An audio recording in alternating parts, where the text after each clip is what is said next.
আপনারা ইতিমধ্যে অবগত আছেন যে জুলাই থেকে সরকারি কর্মচারীদের বিশেষ যে প্রণোদনার হার সেটা বৃদ্ধি পাচ্ছে এবং সেক্ষেত্রে দশম থেকে 20তম গ্রেডের কর্মচারীরা 15% বেতন বৃদ্ধি পাবে এবং 1 থেকে 9ম গ্রেডের যে কর্মচারী আছেন বা কর্মকর্তা আছেন তাদের বেতন বৃদ্ধি পাবে 10%। আমরা যদি একটু খেয়াল করি যায় দিন পত্রিকার 4 জুন 2025 খ্রিস্টাব্দ তারিখের আজকের একটি প্রতিবেদন প্রকাশ করে। এখানে বলা হচ্ছে 1 জুলাই থেকে চালু যে বিশেষ প্রণোদনা সেটা কোন গ্রেডে কত টাকা বৃদ্ধি পাবে মূলত। তো এই সংক্রান্ত বিস্তারিত তথ্য জানাবো আজকে ভিডিওতে। প্রিয় ভিউয়ার্স, আজকে নতুন ভিডিওতে সবাইকে স্বাগত জানাচ্ছি। আপনি যদি আমার চ্যানেলে নতুন হয়ে থাকেন তাহলে এরকম গুরুত্বপূর্ণ ভিডিওর আপডেট পেতে চ্যানেলটি সাবস্ক্রাইব করে রাখুন। ভালো লাগলে লাইক কমেন্ট করুন আর সম্পূর্ণ ধারণা পেতে পুরো ভিডিওটি না টেনে দেখুন। তাহলে শুরু করা যাক। প্রতিবেদনে যেমনটি বলা হচ্ছে, সরকারি কর্মচারীদের মহার্ঘ ভাতা দেওয়ার কথা থাকলেও তা হচ্ছে না আগামী অর্থ বছরে।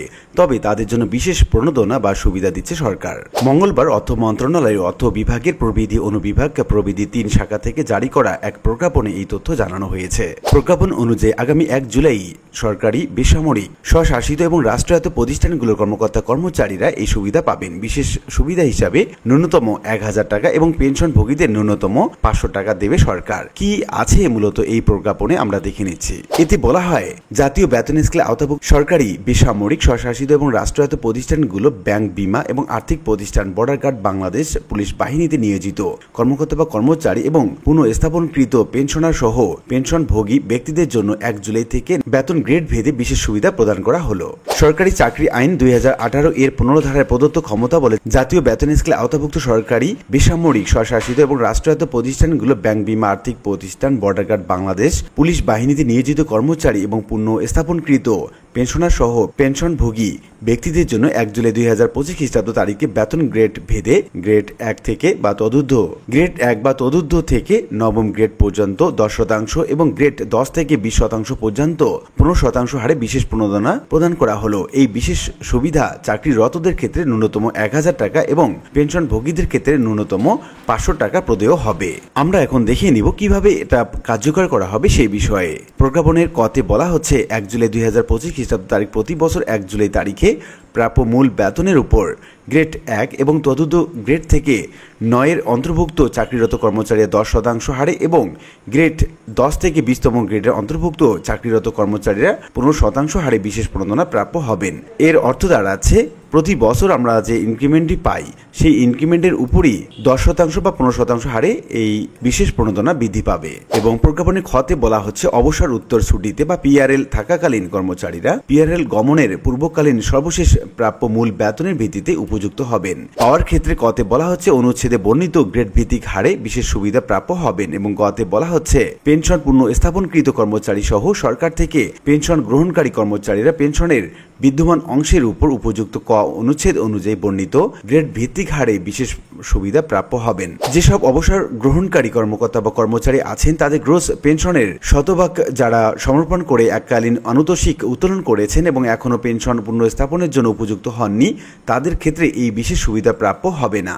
জাতীয় বেতন স্কেলে নির্ধারিত কোনো গ্রেডে সরকারি কর্মচারী চুক্তিভিত্তিক নিয়োগের ক্ষেত্রে চুক্তিভিত্তিক নিয়োগের অব্যবহৃত সর্বশেষ আহরিত মূল বেতনের ভিত্তিতে এই সুবিধা প্রাপ্য হবে। তবে শর্ত থাকে যে এরূপ চুক্তিভিত্তিক নিয়োজিত ব্যক্তি পেনশনারভোগী হলে পেনশনারের বিদ্যমান অংশ বা চুক্তিভিত্তিক নিয়োজিত অংশ হওয়ায় অব্যবহৃত পূর্বের সর্বশেষ আহরিত মূল বেতনের ভিত্তিতে যে কোনো একটি ক্ষেত্রে এই সুবিধা প্রাপ্য হবে। প্রজ্ঞাপনের 6তে বলা হচ্ছে, সাময়িক বরখাস্তকৃত কর্মচারীরা সাময়িক বরখাস্ত হওয়ার তারিখের অব্যবহৃত পূর্বের মূল বেতনের 50% বা অর্ধেক এর উপর উপযুক্ত ক অনুচ্ছেদে বর্ণিত গ্রেড ভিত্তিক হারে বিশেষ সুবিধা প্রাপ্য হবেন। অর্থাৎ মূল বেতনের যে অর্ধেক হার তার উপরে ভিত্তি করে এই বিশেষ সুবিধা প্রাপ্য হবেন। এবং প্রজ্ঞাপনের 6তে বলা হচ্ছে, বিনা বেতনে ছুটিতে থাকাকালীন যে কর্মচারী আছেন এই সুবিধা তারা প্রাপ্য হবেন না।